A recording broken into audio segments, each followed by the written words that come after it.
There is a bit of a housing crisis right now in America, and it is driven by a variety of factors. One of the areas of most concern is affordable housing, and this is a problem seen quite a bit in our bigger cities. Things like rent control have led cities to rely on lotteries in order to provide housing benefit to its citizens. But this isn't always a good thing because it can develop a hidden market in housing. Pleasure to be joined right now by Judd Kessler, who's professor of business economics and public policy here at the Wharton School. He is also author of the book Lucky by Design, which looks at these hidden markets, and he joins us right now. Hi, Judd. Great to catch up again. Thanks so much for having me. Happy to be here. All right. So, you and I have talked about these hidden markets, but specifically, you wrote an article recently about kind of a hidden market within the housing sector. So, kind of explain what you're seeing.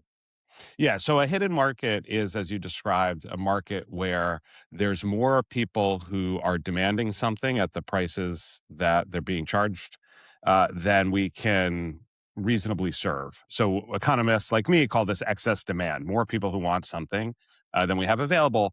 And in these markets, we need different rules to decide who gets access to the scarce resources and who does not, because the normal mechanism of the price goes up and some people decide they'll buy it and some decide that it's too expensive. That doesn't work when the hidden market is setting the price too low. So you mentioned this hidden market in housing, and the dynamic that's playing out is in a lot of these cities, mostly kind of the large democratic cities in the country, we have for decades not allowed there to be as much housing development as would be necessary to meet population growth and other kind of demands in these towns and cities. So as a result, rents and property values have been going up steadily. This is kind of typical supply and demand, right? You restrict supply, demand goes up, prices are Yeah. going to rise. And so as a consequence or as a kind of reaction to that, affordable housing that is set up so that tenants only have to pay a fraction of their income. So it's typically 30% is the kind of maximum that you can ask a potential tenant to pay. There are developments that are set up or kind of sets of units within developments that will be offered for as affordable housing for folks who won't have to pay market rate rents. So will pay below market rate rents um, to the level that they can afford.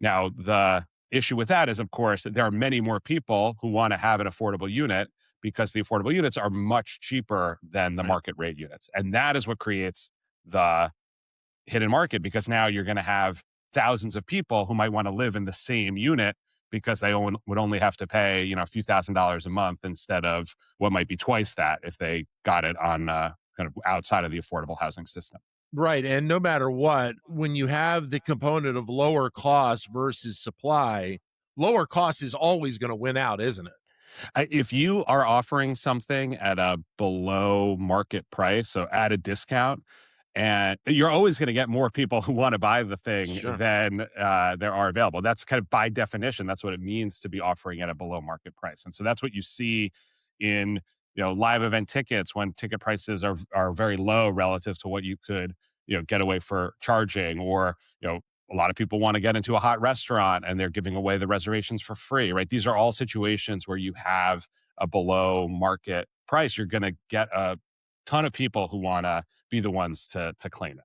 So then in these cities, they have lotteries to try and help determine who gets these lower cost living spaces. What kind of impact is the lottery Right. having on kind of the general scope of real estate in some of these cities? Yeah. So, there's lots of ways that you could try to allocate these limited set of scarce resources to the many, many people who want to live there. So the lotteries are not the only way, although they're becoming more and more common, I think, because the other ways have been revealed to have their own problems. So often cities will do things like long waiting lists. Like I sign Yeah. up to say I would like to get a spot in a subsidized apartment or in public housing, but those waiting lists in some cities stretch decades. Like you sign Right. up now in the hopes that 25 years from now, you'll get a apartment in Chicago public housing, and that obviously is going to be untenable for lots of families. So the lottery is a potentially, I mean, it's a fair kind of potential solution to this the way that it works is a new development is getting built. The city is going to require it to have a certain fraction of its units be affordable. So kind of rented in this particular way at below market prices. And typically they'll get some kind of tax credit or the Mm. ability to kind of build more units than they would otherwise if they consent to this affordable housing, building some affordable housing. And then, so that the units can be rented immediately by people who need them, they will put them into a lottery, and the lotteries will have hundreds of people applying for each unit. So the last full year of data that I saw there in New York City, there were 10,000 units that became available in these lotteries, and there were 6 million entries in those lotteries. So for any given unit, if you enter the lottery, you have a 1 in 600 chance of winning. Now, of course, the right strategy for you as a market participant is just like enter into every lottery that you have a chance of winning, Right. because that's just kind of more draws, draw more draws, more bites at the apple, so to speak.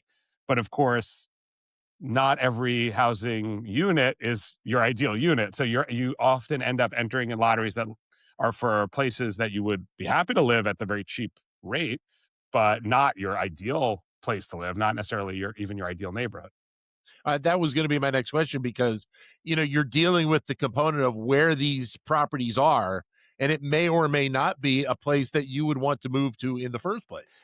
And this is one of the problems with using these lottery systems, at least as they're designed, where I enter a lottery for each housing development, kind of one at a time in a serial fashion.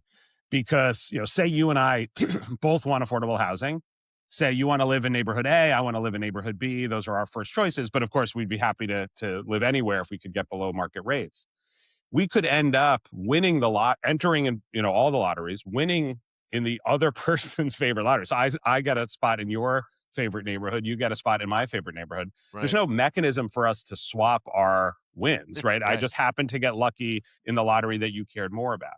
Right. So one of the things I talk about in the article is, look, if this is where we're going to be in a world where we're going to be doing allocations of these affordable housing units by lottery. Let's at least try to solve this low hanging fruit of kind of how can we at least give people some way of signaling what their preferred lotteries are, so we don't end up in these situations where people are kind of winning a lottery and then stuck in that housing development because there's no Yeah. easy way to swap out. And if you're saving a few $1,000s a Oh. month on rent, you're going to feel tied to that particular unit. Maybe we could design these lotteries better so we don't have these problems. Well, and it sounds like it's a little bit like what we're seeing going through right now with interest rates, in that if you've got a low mortgage rate, why would you want to move if you've got a 3.5% mortgage rate to potentially get one that's 6.5%? There, so the people that get into these rent controlled buildings, the last thing they want to do is move, even if it is maybe not the best location. Yeah. So and it's a very similar phenomenon of kind of we call it golden handcuffs, right? Even though we're these are units that you're in where you're saving $thousands a month. The same way that if your interest rate is 3.5% on your mortgage, Yeah. you might be saving a substantial sum versus 6.5%. And yeah, if in this situation where it's the city deciding who gets how the lotteries are run, the city can make improvements. They could say, all right, we're going to not have people enter lottery by lottery by lottery, but we're going to, every 3 months, we're going to take all of the developments that are going to be lottery units, and we're going to let you enter simultaneously in all of them. Right. And we're going to let you rank which ones you want more than others. And Right. that's not, in New York City, families are familiar with that kind of system because we do it for getting our kids into public school in New York. So in the next couple of weeks, people who want to send their kids to kindergarten in New York City public schools are going to rank kindergarten programs. This is my first favorite Sure. program, second favorite program. So these systems are straightforward to design and explain to folks. And at least then we could make sure that, if I'm going to be stuck with golden handcuffs somewhere, it was the place that I want it to be, not, three neighborhoods over, and, where my commute is much longer to work. Judd, great to talk with you. Thanks very much for your time. And again, all the luck with the book. Thanks so much for having me. Thank you. I said that intentionally. Lucky by Design is the name of the book. Judd Kessler, professor of business economics and public policy here at the Wharton School.